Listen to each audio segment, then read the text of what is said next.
Olá a todos, sejam bem-vindos a mais um vídeo do grupo de estudos virtual Eu Sou Luz. Hoje vamos estudar o que os mestres ascensos dizem sobre o bem absoluto, o bem relativo e a maldade. Na Pérola de Sabedoria, volume 15, número 44, o arcanjo Zaquiel, em um ditado dado a Mark Prophet, diz o seguinte: é nossa opinião que a humanidade, já há muito tempo, deveria ter superado os aspectos de ódio humano centrado em várias polaridades humanas. Afinal de contas, em sua ignorância, os indivíduos tomam partido em certos aspectos de política, religião, ciência e em sua própria vida, mantendo diferentes polos de realidade e de irrealidade. Quem, entre a humanidade hoje, possui a capacidade de discernir entre o bem e o mal? Essa consciência daquilo que é bom, que inclui a consciência daquilo que é mal, sempre guiou a humanidade para longe do Éden. A preferência pelo bem relativo, maior do que do bem absoluto, sempre negou à humanidade a oportunidade de comer da fruta da árvore da vida e viver eternamente como um ser cósmico. Pelo sentido humano de limitação, pela sua crítica, condenação e julgamento dos outros, o homem negou a si mesmo o direito de ser divino, e assim permitiu a si mesmo cair no sono, no caminho de volta ao Pai, e cair nos mesmos fossos que a humanidade vem caindo por milênios. Zaquiel. Vejam, a ilusão daquilo que é certo e errado pode realmente nos tirar do caminho. Então, é sempre importante que o Shela entregue aos mestres todas as questões difíceis e peça a iluminação. Peça para enxergar a vontade de Deus naquilo e não a vontade humana. Então, o bem absoluto está relacionado à vontade de Deus. Só Deus sabe o que é bom para todos e isso ocorre porque Ele está em todos os lugares e tudo sabe. Por esta razão, somente as mentes unidas ao grande Um, que é Deus, estão preparadas para agir em concordância com esta supermente, que pode dizer o que realmente é bom e positivo. Costumo dar esse exemplo do pai de um jovem que é um dos grandes médicos de uma cidade e ele é dono do hospital da cidade. E em sua consciência ele pensa que o que é bom para o seu filho é ser médico como ele. Pois é lógico que ele vai herdar o hospital e, se não for médico, jamais saberá cuidar de sua herança. Ocorre que Deus tem um plano completamente diferente para o filho. Nos planos de Deus, o rapaz deve se tornar um músico, por exemplo, ou um artista. Nesta história, o sonho do pai para o filho é o bem relativo, relativo à ilusão do pai, encarnado e ignorante da verdade absoluta da mente de Deus.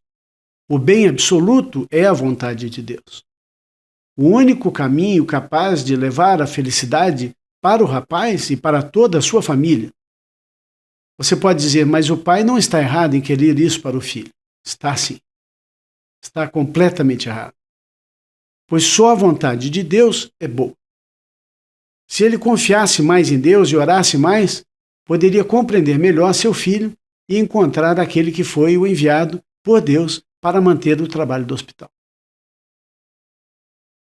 O que pode ser até um resgate kármico. Nós temos filhos que vêm, às vezes, da barriga de outra mãe e de um outro pai físico, mas que não puderam nascer através de nós e nascem através de outros para vir viver conosco, em nossa família. Isso acontece todos os dias. A pessoa nasce numa família que não pode nascer na outra, e então ela vem daquela família para fazer parte da outra. Então, temos que deixar de querer controlar tanto a vida e deixar que Deus controle essa vida. Deixar que a presença de Deus e os mestres nos mostrem o que realmente é bom, o que realmente é certo. E não aquilo que pensamos ser certo. Esse talvez seja uma das coisas mais difíceis de se conseguir na vida, mas é com a comunhão diária em vez de ficar vendo televisão e de ficar jogando conversa fora, que nós conseguimos entender, estar abertos a receber essa vontade de Deus que vem através do nosso mais profundo ser, a nossa alma. Na Pérola de Sabedoria, volume 18, número 42, a Arquéia Esperança nos traz uma mensagem através da mensageira Elizabeth Kleprot. E estes feiticeiros que saíram da noite astral para convencer os seguidores, pela aparência de direito, que sua maneira é da luz, cuidado com as aparências, cuidado com o caminho que parece ser correto. O bem e o mal relativo não têm acesso a nenhuma prova da verdade absoluta. Só a lei da justa causa pode produzir o efeito certo do Espírito Santo, que vem com a cura em suas asas. Arquéia Esperança. Um bom exemplo que eu sempre dou sobre isso é o caso do sujeito que ganha 30 milhões na loteria esportiva. Ele passa a sustentar toda a sua família e distribui o dinheiro aos pobres. Seria esta a vontade de Deus? Ou Deus teria outro plano para este dinheiro? O bem relativo é relativo à mente carnal e limitada do ser humano, que vive a fantasia de apenas uma de suas encarnações. Imagine se Pedro Álvares Cabral tivesse se detido em sua aventura de descobrir o Brasil por causa de familiares que não queriam que ele viajasse por tempo muito longo. Se arriscando em tamanha aventura, talvez o Brasil não fosse o Brasil de hoje. E ninguém contou isso na história do nosso país, mas pode ter certeza de que muita gente íntima a ele criticou sua aventura, tentando persuadi-lo a não viajar. O mesmo ocorreu com todos os que seguiram a vontade de Deus. O intelecto humano, guiado pelo falso eu, o eu inferior que habita a mente humana, busca atrapalhar o plano divino de cada um externo a ele. O lema da falsa hierarquia é um contra todos e todos contra um. Exatamente o oposto ao lema da grande fraternidade branca, que é um por todos e todos por um. Assim, sempre que pensamos em decidir o que é bom para o próximo, e até mesmo para nossas vidas, precisamos pedir muita iluminação a Deus, entrar em meditação, para que não façamos mais karma negativo, karma pesado que nos prende à terra. Na Pérola de Sabedoria, volume 30, número 1, Gautama Buda, em um ditado dado a Elizabeth Kleprot, diz o seguinte: abençoados, as sombras rastejam e caem através da alma confiante, a alma que pensa que não precisa de Deus. Não importa o plano de ocupação, se no corpo etéreo inferior ou na densa terra, uma vez que a alma toma a decisão de estar na relatividade do bem relativo e do mal relativo, longe da direção direta da vontade divina, com base na posição e na defesa do seu próprio direito, os meus direitos, entre aspas, a partir desse momento, amados, a alma não consegue mais calcular nem a sua queda, nem a sua elevação de seu nível de consciência.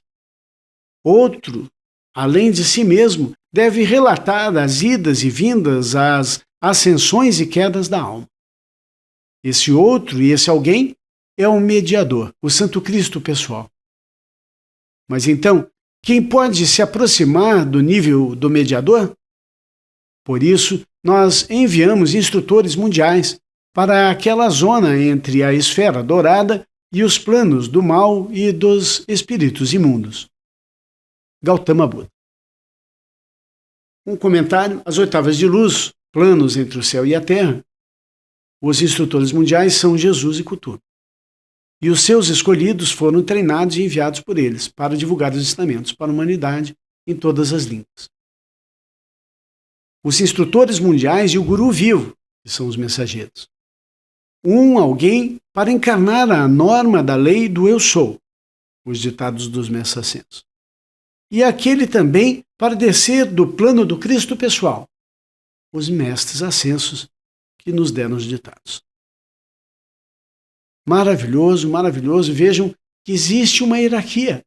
Os mestres trazem os ensinamentos, os mensageiros transmitem os ensinamentos, formam as escolas, os instrutores mundiais, que ele diz aqui, na verdade, são pessoas como eu, que estão aí no mundo todo, que foram enviados por essas escolas, pelos mestres. Na verdade, não são as escolas que enviam, mas os mestres que tocam o coração das pessoas, que estudam os ensinamentos das escolas, dos mestres ascensos, e levam esses ensinamentos para o mundo, como missão. Aqui no Brasil existem muitas pessoas fazendo trabalhos maravilhosos. Eu não sou o único e amo o que eu faço. Acho que é uma maravilha quando eu recebo de vocês aquele e-mail, aquela mensagem, dizendo o quanto vocês conseguiram mudar a vida de vocês, não só no sentido pessoal, mas também familiar e na comunidade onde vocês vivem, com os ensinamentos que eu tive a honra de trazer para vocês. É maravilhoso. Na Pérola de Sabedoria, volume 22, número 5, Saint Germain nos dá um ditado através da mensageira Elizabeth Kleproth. Saint Germain delineia a estratégia de Armagedon. 2 pontos. Que é permitir que as forças do bem e do mal relativo lutem uns contra os outros e anulem-se, enquanto o Cordeiro, com a palavra encarnada, está com os 144 mil que cantam sua nova canção, com os decretos dinâmicos dia e noite. Saint Germain. Vejam isso aqui, é de extremo conhecimento isso aqui, de extrema importância, o que o mestre diz. É o que nós estamos vendo acontecer aí na política, e não só na política, mas em todas as áreas e em todos os países. As forças de extrema direita e extrema esquerda se degladiando, enquanto que o pedido de julgamento está sendo feito e eles vão caindo um por um. Se você está, como estudante dos mestres, apoiando a esquerda brasileira ou apoiando a extrema direita, não é isso que os mestres querem. Você está fazendo parte desse jogo de forças do bem relativo e do mal relativo. É importante que todos entendam a importância de se manter num centro-direita. Os ensinamentos dos mestres mostram que o caminho é centro-direita. É permitir a liberdade, coisa que a esquerda não permite. A esquerda arrasta a liberdade. E a extrema-direita também. Ambos tiram a liberdade. Só que a esquerda, em todos os seus níveis, é perniciosa. É isso que os mestres ensinam e é isso que eu passo para vocês. Por isso eu sou e tento ser e trabalhar no centro-direita, um pouquinho à direita, como os mestres dizem. Esse é o caminho dos mestres. Esse é o caminho da luz. E o que não é bem definido em nossa política. Então, nós temos que entender que precisamos pedir a ação de Deus na política brasileira, para que Deus nos abençoe com pessoas de luz que realmente venham fazer o bem para a nossa nação e não esse bem relativo e o mal relativo, que é o que nós temos visto na mão desses políticos. Esta aula foi gravada em 2017. Vitória sempre na luz. Até o próximo vídeo.